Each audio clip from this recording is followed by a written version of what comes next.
Bonjour, nous reprenons le module d'optique géométrique avec l'avant-dernier chapitre sur les lentilles minces sphériques. Alors, pour cette partie sur les lentilles minces, nous allons d'abord définir une lentille. Donc, comme vous le voyez, une lentille, c'est un système formé par association de deux dioptres dont l'un au moins est sphérique. Il faut absolument qu'un des deux dioptres soit sphérique. On peut avoir un plan et un sphérique. On peut avoir les deux sphériques. On peut avoir concave et concave, convexe et convexe, concave et convexe. On peut avoir plusieurs configurations. Donc, définir les lentilles, ils ont un centre, ils ont une distance focale, et ils peuvent être représentés comme sur ce slide. On peut avoir la biconvexe, donc deux dioptres sphériques convexes. On peut avoir le plan convexe, on peut avoir la biconcave, on peut avoir le plan concave, on peut avoir le ménisque à bord mince. Il existe aussi le ménisque à bord épais. Alors, rapidement, la biconvexe, elle est convergente. Le plan convexe est convergent. La biconcave, elle est une lentille divergente. Le plan concave, c'est une lentille divergente. Et le ménisque à bord mince est convergent, et le ménisque à bord épais est divergent. Alors, on va noter entre le sommet S1 et le sommet S2 du dioptre D1 et D2 ce qu'on appelle l'épaisseur. On va noter R1, c'est le rayon de courbure du dioptre D1 qui est à l'entrée et du dioptre D2 qui est R2 à la sortie, qui sont les rayons de courbure des dioptres. Donc, mais pour étudier les lentilles minces, c'est notre chapitre, on va devoir rapidement parler des lentilles épaisses. Donc, il existe aussi ce qu'on appelle les lentilles épaisses, pour lesquelles le S1, S2 qui est l'épaisseur est non négligeable. Donc, elle a une certaine épaisseur. Mais tous les rayons qui vont passer par un système lentille épaisse vont quelque part passer entre un point I à l'entrée et un point à la sortie, en traversant l'axe principal, et que le centre optique de la lentille n'est pas forcément sur le milieu. Donc tout dépend des rayons de courbure. Donc si R1 et R2 sont les mêmes, si R1 est supérieur à R2 ou R1 est inférieur à R2. Donc de toute façon, on va définir O au centre de symétrie si les faces ont des rayons de courbure égaux et opposés. Sinon, il peut être plus rapproché de la face dont le rayon de courbure est le plus petit, parce que ce n'est pas toujours au milieu. Donc ça dépend, comme j'ai dit, de R1, R2. Alors bien évidemment, pour les lentilles, nous n'avons pas non plus de stigmatisme, mais on va devoir travailler dans les conditions d'approximation de Gauss. Pour ce qui nous intéresse, on va devoir considérer juste la lentille mince, quelle que soit sa configuration, biconcave, biconvexe, ménisque, plan convexe, plan concave. De toute façon, on va considérer que si l'épaisseur est plus petite que R1, est plus petite que R2, et encore mieux, plus petite que la valeur absolue de R1 moins R2, ou bien de R2 moins R1, parce que R1 et R2 peuvent être supérieurs ou inférieurs à 0, et on va devoir sortir une lentille convergente avec ce symbole et une lentille divergente avec ce symbole. Alors, la même chose, donc on va discuter les foyers et les distances focales. Donc, puisque nous n'avons pas traité la partie sur les systèmes centrés et l'association de systèmes centrés, je vais devoir me contenter de vous donner la formule de ce qu'on appelle 1 sur f' ou la convergence, qui est égale à n-1 facteur de 1 sur R1 moins 1 sur R2 plus E facteur de n1 moins 1 au carré sur n R1 R2. Parce que pour démontrer cette formule, j'ai besoin d'utiliser les résultats de l'association de deux systèmes centrés, travailler avec l'intervalle optique, travailler avec f et f'.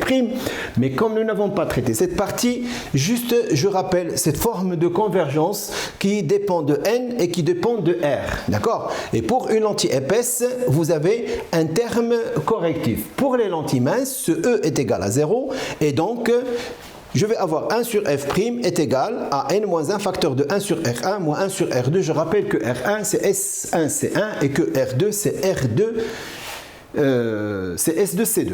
Donc 1 sur f' c'est moins 1 sur f, et f' égale à h' f', c'est-à-dire h' f' est égal à moins h f.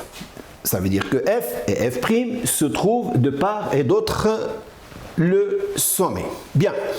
Maintenant, si je veux aller vers la relation de conjugaison, je peux considérer la biconvexe, donc deux dioptres D1 et D2 qui ont R1 et R2, un sommet S1 et S2, et je vais faire tendre S1, S2 vers 0 pour avoir cette lentille mince. Donc, je vais avoir un objet sur l'axe principal qui donne une image intermédiaire et l'image intermédiaire qui devient un objet pour le dioptre D2 qui va donner A'. Je vais juste utiliser ce qu'on a fait la semaine dernière pour les relations de conjugaison.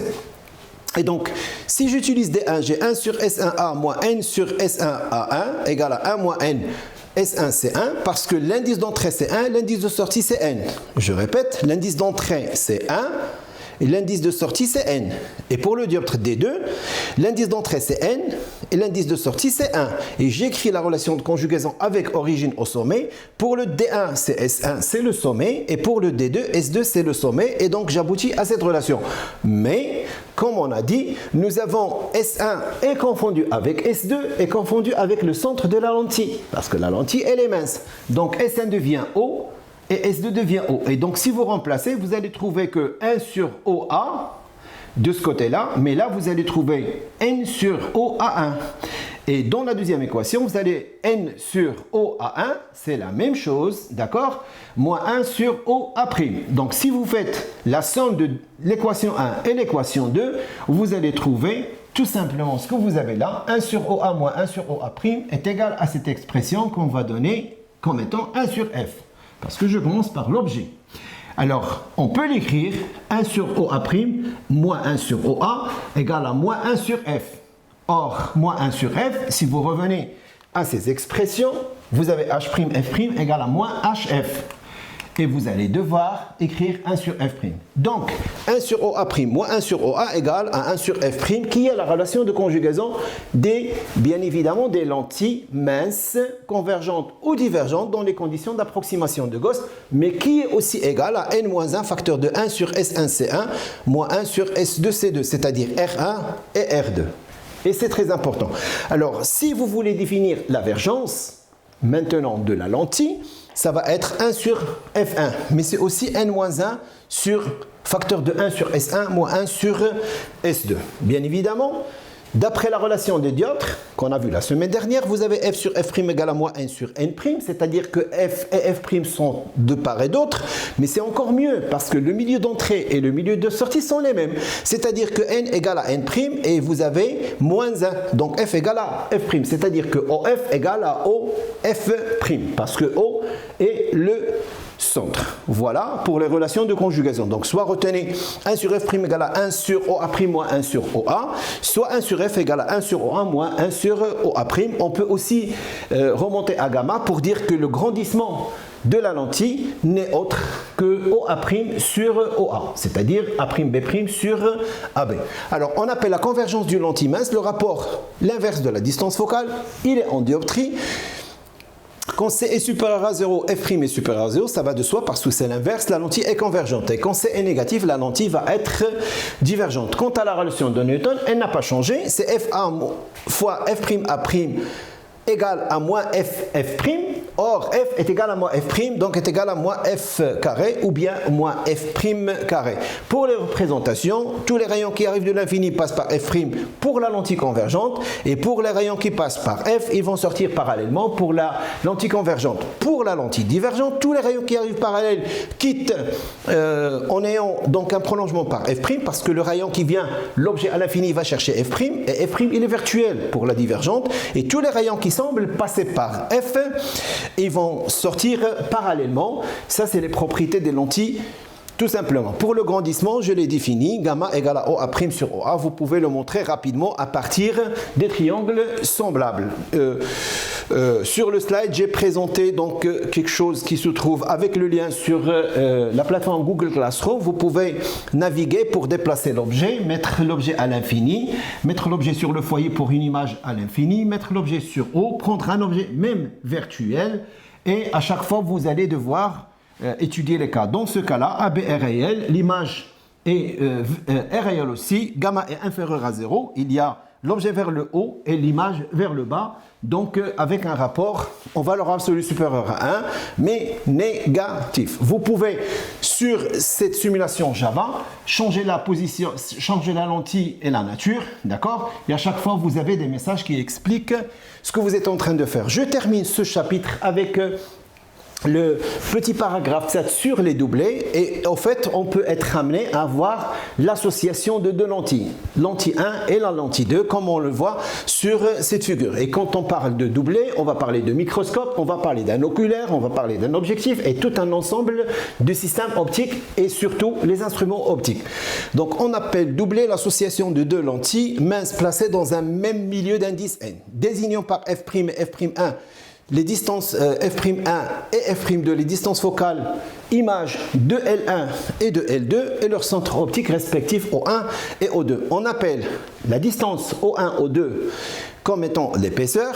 Le doublé sera représenté par ce qu'on appelle un symbole du doublé, MPQ, avec M et Q qui appartiennent les deux à Z, étoile, et que P est un entier naturel. Bien évidemment, il faut éviter de prendre MPQ comme étant nul. Et donc, je vais devoir, pour ce symbole, écrire f'1 sur m égale à E sur E, c'est l'épaisseur, sur P, f'2 sur Q égale à une constante, petit a. Donc, soit on vous donne le symbole, vous allez déterminer les distances focales, soit on vous donne les distances focales et on va vous demander quel est le symbole de ce doublé de lentilles. Tout simplement.